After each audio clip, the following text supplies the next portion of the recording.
Antes de começar o vídeo, eu quero pedir a você que acompanha o Blog da Cidadania que se inscreva no nosso canal. Curta e compartilhe os nossos vídeos, acione o sininho das notificações, que assim você nos ajuda a fazer o nosso trabalho. E vamos ao vídeo.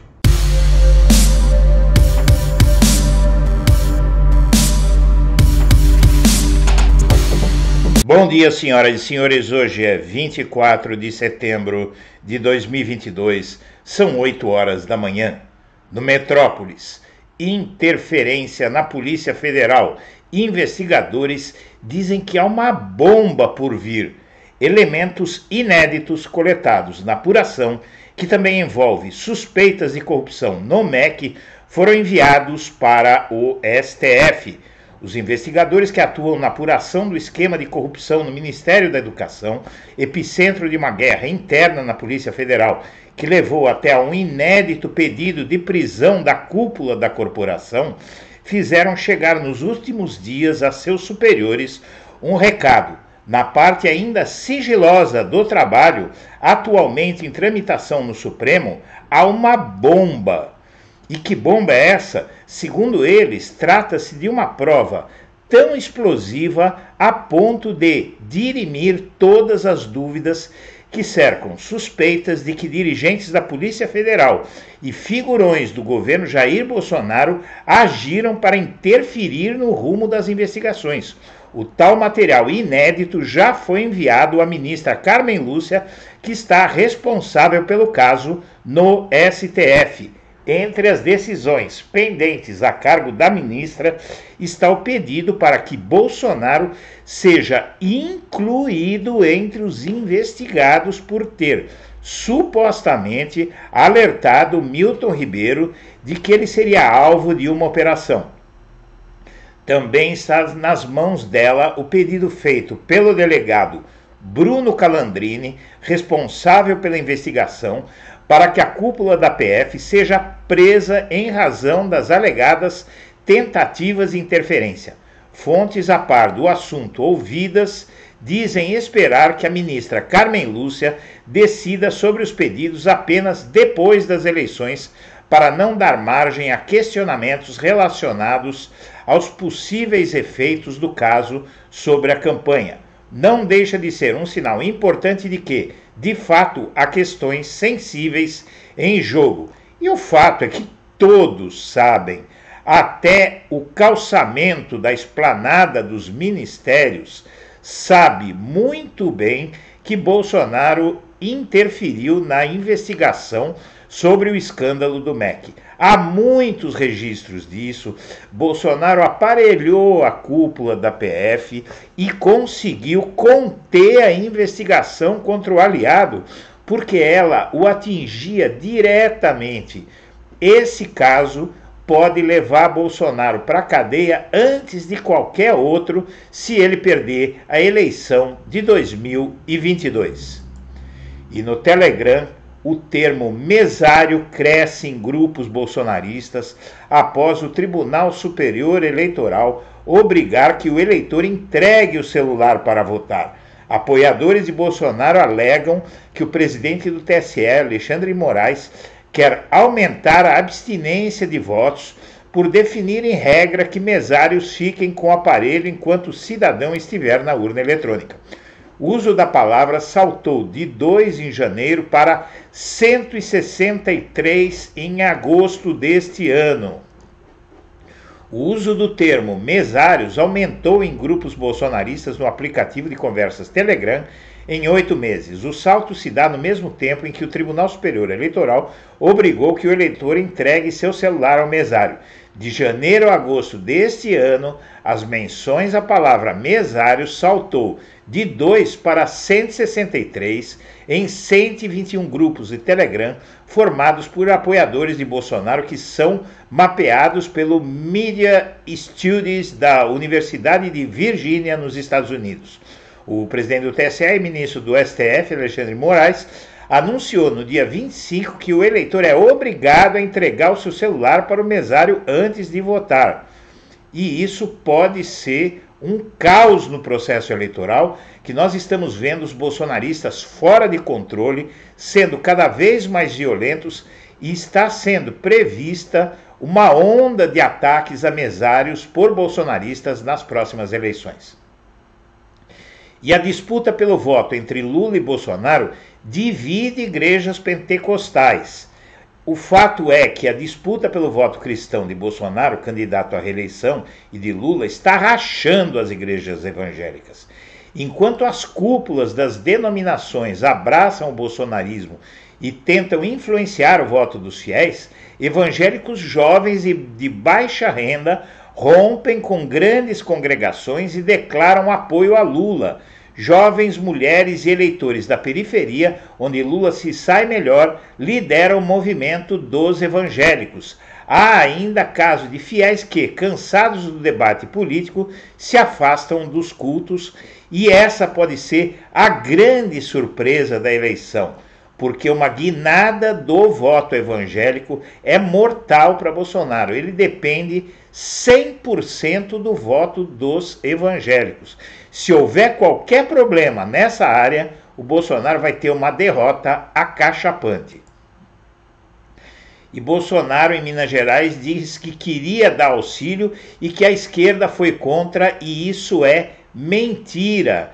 Foi aprovados auxílios em 2020, foram aprovados por unanimidade do Congresso. O TSE tem que entrar em campo porque Bolsonaro em pessoa está espalhando essa notícia falsa.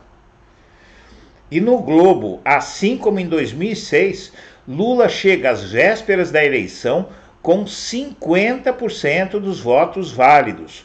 O percentual é o mesmo de 14 anos atrás, mas o Bolsonaro agora é o preferido de mulheres e jovens. Divisão por escolaridade também mudou. Há quase uma semana da eleição, o cenário da eleição de 2022 continua extremamente similar ao da campanha à reeleição de Lula em 2006.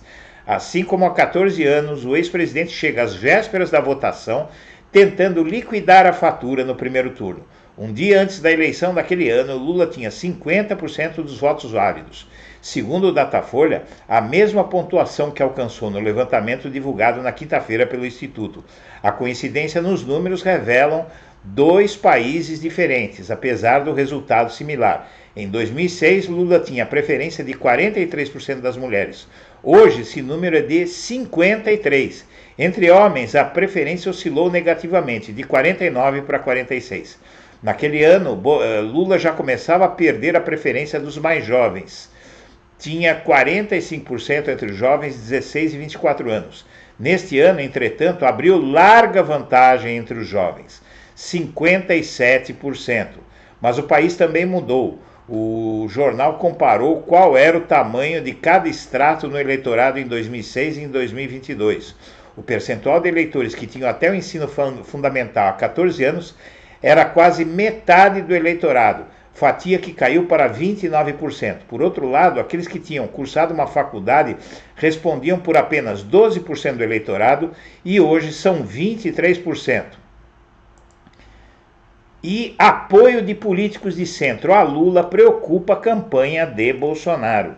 As declarações de políticos de centro em apoio a Lula feitas nos últimos dias têm preocupado a campanha de Bolsonaro. A avaliação de integrantes da equipe é que essa ação tem maior potencial de impulsionar Lula nas urnas, superando até as declarações de artistas pedindo votos para o petista. E Ciro Gomes não alcança nesta eleição 1/10 das doações que ele recebeu em 2018.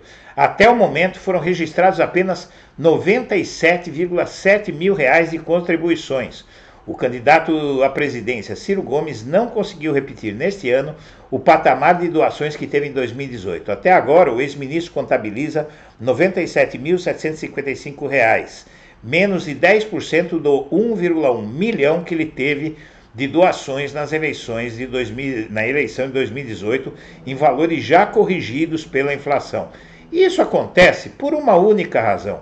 O Ciro Gomes está se autodestruindo. É impressionante como ele aumenta mais os ataques exclusivos, praticamente exclusivos a Lula, no momento em que o país espera que Lula derrote Bolsonaro. Ciro Gomes está destruindo a própria carreira de uma forma absolutamente incompreensível, que já faz alguns cogitarem que ele pode estar com problemas psicológicos sérios. E o problema é o candidato. Note-se que nessa matéria do Globo, o articulista Thomas Traumann, ele diz o seguinte: o governo Bolsonaro até recuperou um pouco de aprovação, que houve uma pequena melhora na economia e tudo isso, mas o Bolsonaro não. Então o governo do Bolsonaro tem avaliação bem melhor que a do próprio Bolsonaro, ou seja, o problema é o Bolsonaro. E o Brasil 247 entrevista o signatário do Blog da Cidadania, esse que vos fala, sobre uma entrevista dada na quarta-feira, em que eu disse que o Bolsonaro perderá, dirá que foi roubado e terá que ser punido, diz Eduardo Guimarães nessa entrevista aqui ao Brasil 247, que na verdade não é bem uma entrevista. Eu toda semana, às quartas-feiras, eu faço uma aparição no programa matinal do Brasil 247, e na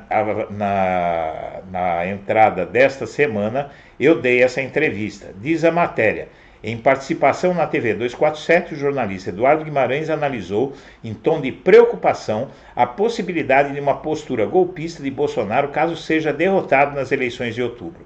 Abre aspas, disse eu: vemos o Bolsonaro dizendo que vai vencer no primeiro turno e que, se não vencer com 60% dos votos válidos, vai ter algo estranho com o TSE.